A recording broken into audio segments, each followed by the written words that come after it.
John Bauer laid sprawled out on his living room couch. A voice from the television disrupted his mid-afternoon slumber. "Coming live, this is Channel 7 News." His eyes flickered, and the blurry room slowly came into focus. The report on the TV continued. "Today marks 486 days since the president issued a nationwide quarantine. Over a year later, and the infection rate is still steadily climbing. In a White House press briefing earlier today, the president urged all citizens to remain indoors, leaving your house only for essential supplies." Before the reporter could continue, the TV abruptly went black. "All right, that's enough. Up and at 'em." Behind the couch stood his mother, Hannah, clutching the remote in her hand. "Time to be useful for a change." She smacked him atop his head. "Ah, Jesus, Ma, come on, I was trying to sleep." "What are you trying for? The Book of World Records?" she remarked. "You've slept all day. That's all you ever do anymore. Would it kill you to take a shower and brush your teeth? What's the point of any of it anymore? The point is, I didn't raise a lump on my couch who only eats and clogs up my toilet. Now get up, put some clothes on, and run to the store for me. We need milk, we need some eggs, and get more toilet paper." John's eyes widened. Did we really go through that many rolls already? "We didn't. You did. Don't blame me. Besides, you see what they're saying on the TV. We're gonna need all of it that we can get. Do you want to be the one caught with your pants down?" She paused for a moment, silently reflecting on what she had just realized she said. John knew that this was an argument he stood no chances of winning. He took a deep breath and exhaled at a snail's pace. "Fine, whatever. Give me 10 minutes and I'll go, okay?" Hannah tossed the car keys at him. "No, you'll get up and go right now, and if you scratch the car, I'll kill you." It was a beautiful autumn day in small-town suburbia, USA. The sun's pleasant rays blanketed the town with warmth and illuminated the plethora of blur oak trees lining the streets. The temperature was an enjoyable 72 degrees Fahrenheit. This was the kind of day that was all too rare. Perfect. There was not a rain cloud in sight. A day like this was meant to be cherished, spent gathering with friends and loved ones, eating, drinking, enjoying life, and taking in fresh air. But no one was outside to enjoy it. The few cars that were still on the road were police vehicles. The local park, once overpacked with smiling children, was now a ghost of its former self. John could see the playground roundabout slightly moving, from the gentle whispers of the wind, echoing its function from what seemed like a bygone era. Getting groceries and toiletries was no longer the tedious chore it used to be. Stores were only operating at half capacity, and even then, many people preferred to order online in the safety of their homes if that was an option. With the enthusiasm of a sloth, John trampled up and down each aisle of the store. Each breath he took in his face mask fogged up his glasses. He collected everything his mother had asked for, absent-mindedly flinging each item into his shopping cart. Afterward, he headed to the front of the store to pay the bill. If he hurried, he could get another nap in before dinner.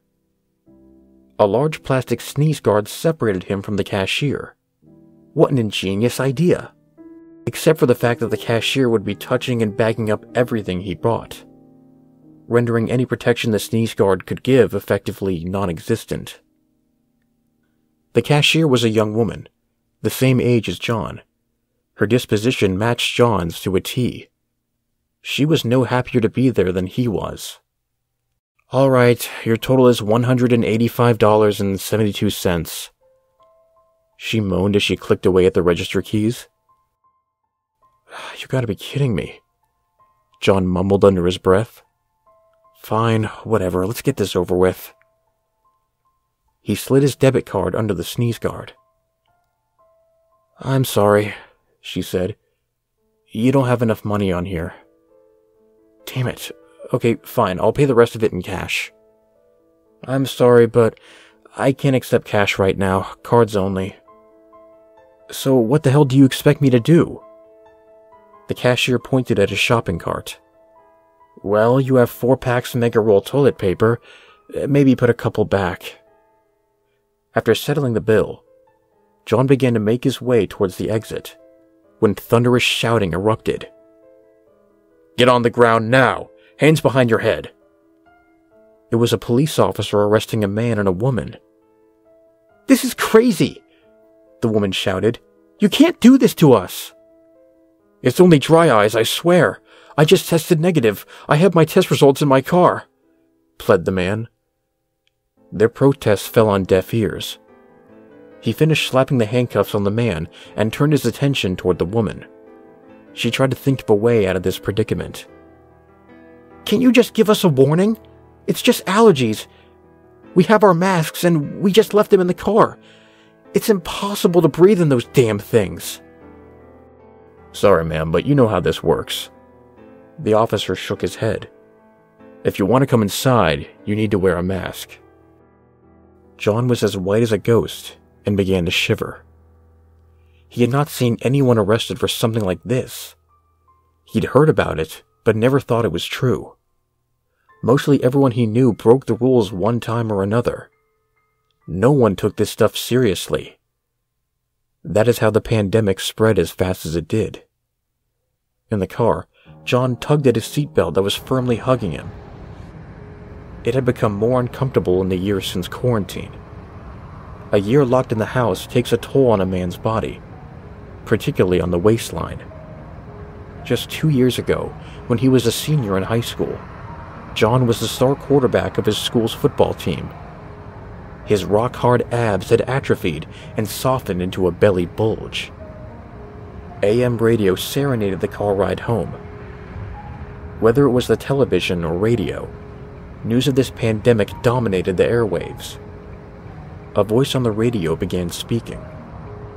I'm here now with Dr. Abiadon. So, doctor, you tell me, this whole year or year and a half, was any of this really necessary, or is the mainstream media blowing this out of proportion as usual? Dr. Abiadon began to speak. Actually, in my honest opinion, we haven't been making enough of this whole thing. Major cities out there, Chicago, New York, Los Angeles. If you knew how bad everything really was, and they would show you what these places look like right now, you'd weld all your doors shut and never come out again. It is serious, it is spreading, and it is not something you want to catch. Wow, that bad, huh? Why hasn't the CDC come up with a cure by now? They really dropped the ball on this one. It's not that simple. The virus is mutating way too fast for us to keep up with it. We could come up with one today, and by tomorrow, it would be made obsolete by a new strain. We are dealing with something 5 times as bad as the Spanish flu of 1918. Even vaccines are only about 75% effective. We cannot count on a cure or a vaccine right now. My best advice? The best offense is good defense. Do everything you can to avoid getting this. It's the only chance we have. Still tired and completely enveloped in the conversation over the radio, John failed to see what was right in front of him. He slammed on the brakes, but it was too late. The brakes let out a shrewd howl as the car plowed into the unsuspecting vehicle in front of it, bringing chaos to the deserted neighborhood. Ah, son of a... John lurched forward and quickly threw his hands in front of his face, bracing himself. When the car came to a complete halt, he burst from the driver's seat as fast as humanly possible, eager to access the damage done to his front bumper and the other car's backside. Come on, not today! Ugh, Mom's going to kill me. To John's left was a series of houses, all identical building style. Going down the block, each white with blue window shutters and detached garages adjacent to the property. A figure draped in white came bursting down the driveway next to the car he had hit. "Hey you, what do you think you're doing?" For a moment, John had contemplated running away. No one was around. It would be easy to jump back into the car and take off. However, broad daylight had left too many unpredicted variables. What if a traffic cam caught him somewhere? What if this other guy could make out his license plates? The garage back home was overflowing with supplies. Now. So there would be no hiding the car. And it's not hard to spot a vehicle with a smashed bumper. John threw his hands into the air. "Hey man, I swear to God, this wasn't my fault. You came out of nowhere." He was trying to think of any excuse to wiggle out of this mess. "What the heck are you doing parking in the street anyway? There's a fire hydrant right over there. That has to mean something." His words fell upon deaf ears. The figure had made it to the end of the driveway and continued his tirade of swear words. John could clearly see who it was now, and he knew this man. He was about 6 feet tall and dressed in a lab coat. "Get out of here! Get your own medicine! This is mine, you damn vandals!" The man's wrinkled and pale skin turned ruby red as the words effortlessly flew out of his toothy snarl. A .38 caliber snub-nosed revolver rested in his left hand, pointed directly at John. "Hey, whoa! John's eyes swelled up like two balloons. "Dr. Beckett, it's me! John Bauer! I used to date your daughter. We went to senior prom together." Dr. Beckett's steady aim began to tremble, and he lowered his gun. "Jonathan." His voice was weak now. He raised up his glasses and wiped away tears streaming down his face. Yes, of course, I remember you. What the hell are you doing trying to break into my car?" John fumbled over his words. No, Dr. Beckett, you've got it all wrong. It's nothing like that. It was just an accident. I should have been paying more attention to the road. Just please don't call the cops. I'm in enough trouble already with my mom." Dr. Beckett glanced over to evaluate the damage to both cars. Fine, it's not that bad." He shrugged. "Get the hell out of here, and don't let me catch you around here again." On second thought, give me a hand with some of these bags in the trunk, will you?" He removed his keys from his pocket and pressed one of the buttons. The truck sprang to life. 2 large and heavy duffel bags were inside. John was quick to protest. "Can't you just do this?" "Oh, sure, I could. After I get off the phone with the police to report a car accident," the doctor retorted. "Yeah, I get it. You've made your point." John began to hoist one of the duffel bags up when a vial and a syringe came tumbling out and onto the ground, shattering in the street. He could not pronounce the word, but he knew medicine when he saw it. He guessed it was antibiotics, something he vaguely remembered taking one time when he had an infection. "Hey, be careful with that! Zip up the bag all the way now!" "You've got an awful lot of stuff in here," John said. "What are you going to do with all this stuff anyway?" He asked as he made sure he zipped the bag up. "The same thing you're going to do with all the toilet paper, young Jonathan. And everything else that everyone seems hell-bent on stockpiling these days. You can never be sure you have enough." "But can't you just write yourself another prescription?" "And just where is it going to come from? What happens when the hospital runs out and there's no more deliveries?" That was a fair point. Barely legible scribbled words on a notepad would not really amount to anything if the hospital pharmacy could not fill the order. Inside Dr. Beckett's house, John placed the duffel bag on the kitchen counter, incredibly careful not to disturb any more of its contents. He looked around at the table. Oddly, one of the chairs seemed to be missing from the set. "So, Dr. Beckett, do you mind if I ask you a question?" The doctor shrugged his shoulders in anticipation. "Did you ever finally leap home?" "Oh yes, how original. It gets even funnier the 1000th time I've heard it. Now get out of here while I'm still in a good mood." "Take care, sir." John held out his hand. The doctor looked down at it, studying it like a chessboard, deciding his next move.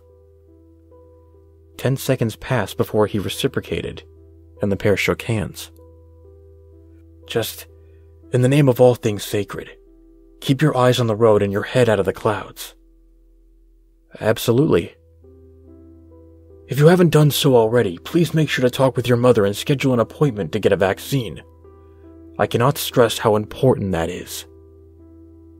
"I'll see, sir, but my mom really isn't too sold on the idea. Neither am I, to be honest." "Yes, I know some people are not, but I assure you, it is not dangerous or anything like that. Anyone who tells you otherwise doesn't know what they're saying." Dr. Beckett took in a deep breath, ready to lecture, but John turned away from him and started out the door. The doctor let out a long and exhausted sigh. Convincing certain people of the truth was impossible. All the information and all the statistics in the world couldn't pierce the thick-headedness of some people. If more had listened in the beginning, herd immunity might have been accomplished. Instead, the herd was growing the opposite way. Neither John nor his mother were one of those crazy conspiracy nuts found across the darkest regions of social media. The vaccine was not going to shave 5 years off their lives, wasn't going to alter their DNA, and if the government had really wanted to track them, they just used the GPS in their smartphones. This was more a matter of principle. When vaccines first became commercially available, only one dose was required. A month into the pandemic, the CDC backtracked and started recommending booster shots.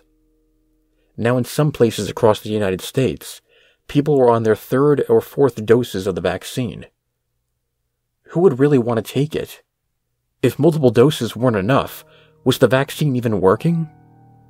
John was almost out the front door when something caught his eye. A picture hung on the wall. His eyes darted instinctively towards it.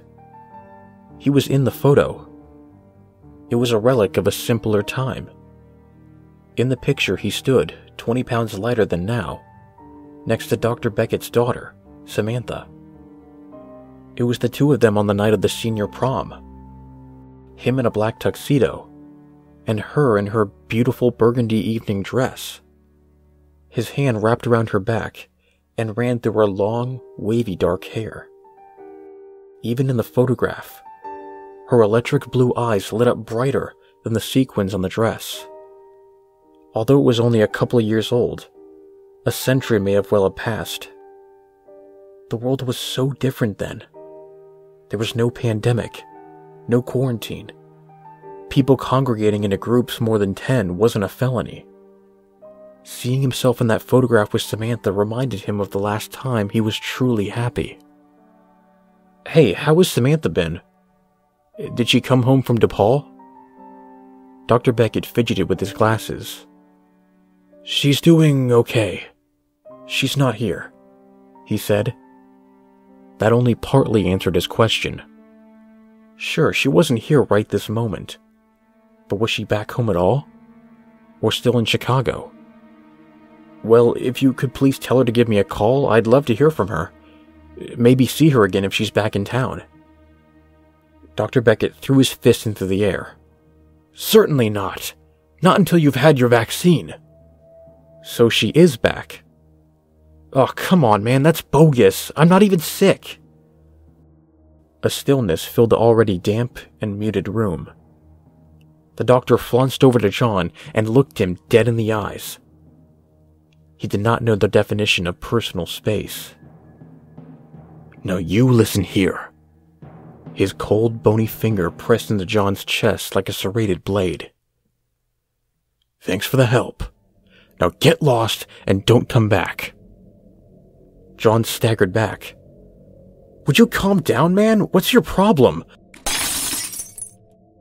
A glass vase plummeted off of its perch, down on the floor.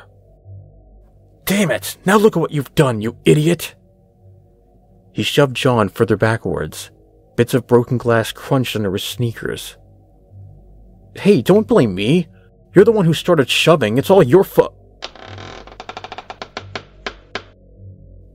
"Is someone there? Help, please." A booming but croaky voice exploded down in the basement. The color from the doctor's face washed away, and his agitated demeanor gave way to pure, unadulterated terror. He quickly retrieved his gun again and pointed it at John. "Just leave now and get the hell out of here." John's body quivered with fear. He might have wet himself if he had any fluids left inside of him. He sprinted out to the front door and never looked back, breathing so hard that his lungs might burst. The isolated, cozy autumn day turned from a blessing to a curse. If only someone else had been around, a witness, an extra pair of eyes and ears in case things went wrong. Thankfully, John made it back to the car unscathed. Slumping over in the driver's seat and gulping as much air as his body could take, he searched his pockets for his keys. But each pocket yielded no results. Only pocket lint. Damn it, where the hell are they? John turned to see Dr. Beckett standing outside, dangling car keys in his hand. If it wasn't for bad luck, John would have no luck at all. The window lowered to a snail's pace. Whatever would be, would be. There was no escaping fate. The two men gazed at one another. John braced himself for what was to come next. Suddenly, his lap felt cold. Opening his eyes back up, John could see his keys. He looked back up at Dr. Beckett, confused. "You dropped your keys," was all he said. The keys stuttered into the ignition, and the car putted to life. As John drove away, he could see the doctor's reflection in the rearview mirror, growing smaller in the distance. 20 minutes later, he arrived back at home. His mother sat in the kitchen waiting for him. "Where the hell have you been?" Hannah roared. "I asked you to do one thing." Throwing a slimy, soap-filled towel at him, she continued. "Now that you're back, these dishes aren't going to clean themselves." "Mom, shut up and screw the dishes. We have bigger problems." "Jeez, what's the matter with you? You look like you've seen a ghost." Sweat trickled down his forehead and into his teary eyes, puffy and bloodshot. "Worse than that. Someone's in danger." Hannah put her hand on her hips. "Wait a minute, what are you saying?" "I was at Dr. Beckett's house before and... What the hell were you doing over there? Is that where you've been all this time?" "I had some car trouble." She stomped over to the front window and checked outside, scrutinizing the damage done to the car. "Ugh, thanks a lot, John. You know what this'll do to my insurance rates?" "Will you please just listen to me?" John pleaded. "I was helping Dr. Beckett bring some bags into his house. There were all these drugs and needles when I got inside. I heard screaming coming from inside the basement and he pulled a gun on me." The words could not come out fast enough. John wanted someone to hear this, needed someone to hear it. If someone heard what he was saying, it made it seem more real, and not like the fever-induced nightmares of a raving lunatic. Who was better to confide in than Mom? Mothers make everything better. They know by instinct when something is wrong, and they always have a pearl of wisdom capable of course-correcting the worst situations. Oh, honey. She leaned over the kitchen sink. Her drink of water sprayed from her nose. That's it? Something was wrong here. Perhaps a translation error, or maybe she hadn't heard what he said. There was something missing too. No words of wisdom to make everything feel better. Not even any concern for what he had just told her. That's it? John was furious. He pulled a gun on me. He's got someone locked in his basement. Have you heard a word I've told you? Honey, you really should consider going to school. You get your degree in journalism. You could write for the Huffington Post. You're terrific at making up stories. Are you nuts? I'm not making this up. I know you're not. Let me just explain, okay? I spoke to Dr. Beckett just yesterday. Samantha's back home from Chicago. She hasn't been feeling too well. Dr. Beckett is really concerned. You probably heard her calling for her father. Maybe she needed some medicine or more toilet paper. Everyone seems to need more of that. This was the first time the thought of whose voice he heard had crossed his mind. That was Samantha. But his gun. He told me all about that. The lower supplies run. The more desperate everyone else is getting. He told me that he got mugged and needed protection. As a matter of fact, from now on, when you take the car, keep your baseball bat in the trunk. You can't be too careful. Maybe his mother could make him feel a little better. But something didn't sit right.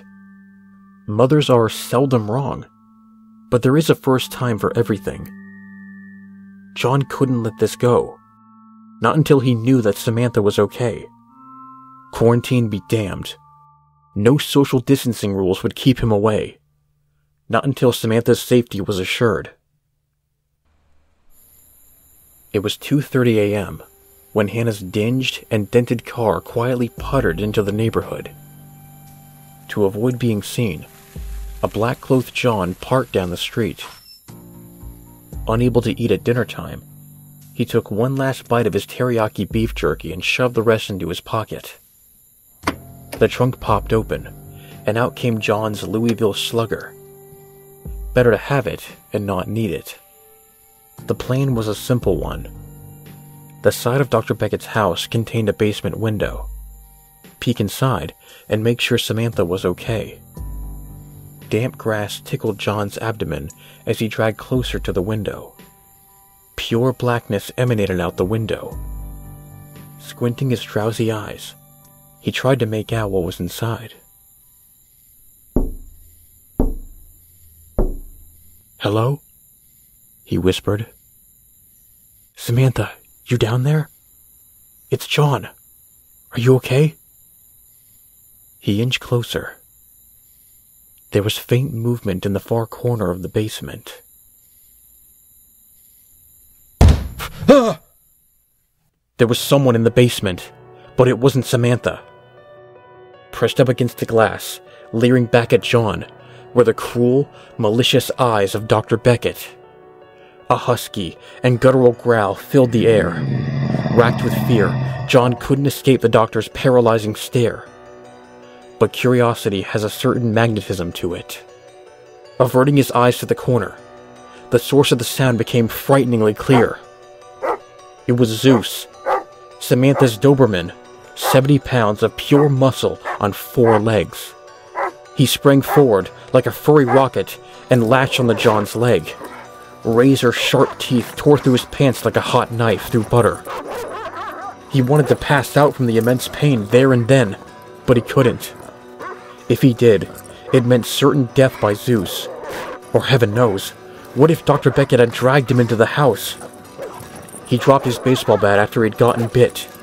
If it could be picked up again, then the chances of survival may have gone from none to slim.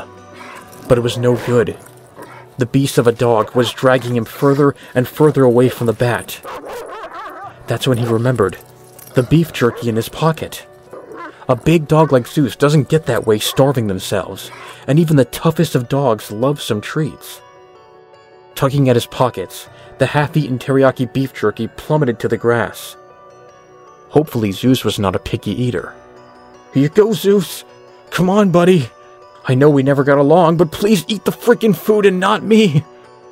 Tears rushed down his face and his eyes were swollen and burning. It took every ounce of courage that John had not to scream out. Suddenly, the grip on his leg had loosened. He looked down to see a swollen, bloody mass that he had called his left leg.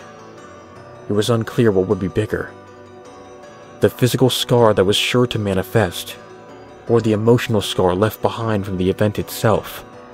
Thankfully, Zeus was enjoying his new meal and elected to go back into the yard. John limped along and made sure to close the gate. One close encounter with a vicious dog was enough for the night. John's ravaged leg throbbed and pulsated in rhythm with his racing heartbeat. It would surely need surgery at worst, or stitches at best. But he couldn't worry about that right now. The pain had come second to his primary goal: making sure Samantha was all right. Retrieving the baseball bat from the ground, a disturbing thought came to him. Where was Dr. Beckett? He had spied the doctor watching him through the basement window moments before. But after Zeus had attacked him, why didn't the doctor rush outside to investigate further? The basement window was only float glass and wouldn't prove challenging to break. It would not be the quietest way in, but it was the most direct. John placed his jacket bunched up next to the window to absorb some of the sound.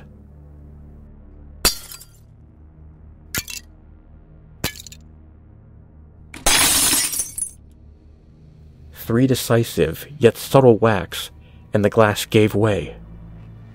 Next was the tricky part: fitting through the window. Once again using his jacket to wipe away any remaining shards of glass, John eyed his next challenge.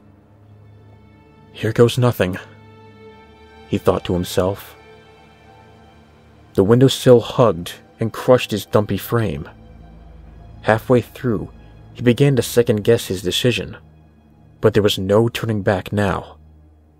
Clenching his jaw and holding his breath, he yanked himself through, centimeter by agonizing centimeter, until he crashed onto the cold and unforgiving concrete basement floor. Once he came to his senses, he hoisted himself up and sat beside the wall for a moment to catch his breath. This was the greatest workout he had undertaken in the last 6 months. The privations of the night had dictated it was back to the gym for him after all this was done. When he properly composed himself and retrieved the bat, left just outside the window for easy access, he stumbled around in the dark until a staggering piece of metal brushed up against his cheek. The light switch. With a tug and a click, the basement lights hummed to life, illuminating the damp and depressing basement more akin to a dungeon. The only way this place would see any daylight at all was through the one and only window that John had just broken. The place was devoid of any unique personality. Folding tables covered in used syringes and antibiotic bottles made up the decor. In the far northeast corner of the room was a solid wooden dining chair, peculiarly facing towards the wall. John creeped and clambered closer, eager to investigate. His hand just touched the back of the chair when a previously unnoticed radio sprung to life. It must have turned on when the lights powered up. Only seconds later, another sound harmonized with the static of the radio. Someone was moaning. John finished rotating the chair and recoiled in horror. There was Samantha, tied down to the chair and gagged. Dr. Beckett was up to something after all. He couldn't believe what this vile man could do to his own flesh and blood. Her wavy dark hair was falling away and landed all over her clothes, and her skin was wrinkled and dehydrated, full of holes from a syringe or an IV. One of John's hands could completely envelop her frail twig-like wrists. When was the last time she'd eaten? Oh, jeez. What has he done to you? In only a matter of seconds, John leapt into action and untied her. The poor girl had suffered enough, and he would not condemn her to this cruel and unusual fate a moment longer. He tried to make her stand up, but she kept collapsing into the chair. "Samantha," he urgently whispered to her as he tapped her on the cheek. "You gotta get up, please. I'll get you out of here, but you have to help. Can you understand me?" Her narrowly opened eyes grew wider. "Oh, thank God you're still in there. Come on, let's get you out of here." She looked like she wanted to say something. Her mouth unhinged wide as a snake. But there were no words. There was only growling and hissing. Something John would expect, perhaps maybe from Zeus or some other rabid animal. But this didn't seem human. Suddenly, with renewed vigor, she pounced, landing on top of John. Her teeth plunged into his jugular vein. Blood sprayed out like a fire hose. "Samantha, what are you doing? It's me, John!" The words were getting harder to come out now, reduced to just slightly coherent gurgles. The bites came faster and faster. There was no stopping her, or her insatiable lust. "Help! Help! Anybody! Please!" Dr. Beckett came crashing down the stairs. "Samantha! Oh my God! How did you get out? This wasn't supposed to happen! We can still save you!" The last thing John could hear, while his consciousness faded, was the radio, no longer static. Emergency broadcast in progress. This is not a test. The President has declared a nationwide emergency as civil authorities around the country are reporting record-high levels of rampancy among infected. Anyone showing suspected signs of illness should be isolated until further notice. Infected individuals are highly volatile and extremely dangerous. Stay indoors, close all windows, and await further instructions. If you or a loved one has been bitten, seek medical attention immediately. It was just like old times. John and Samantha would be together forever. And this time, he couldn't keep her away from him.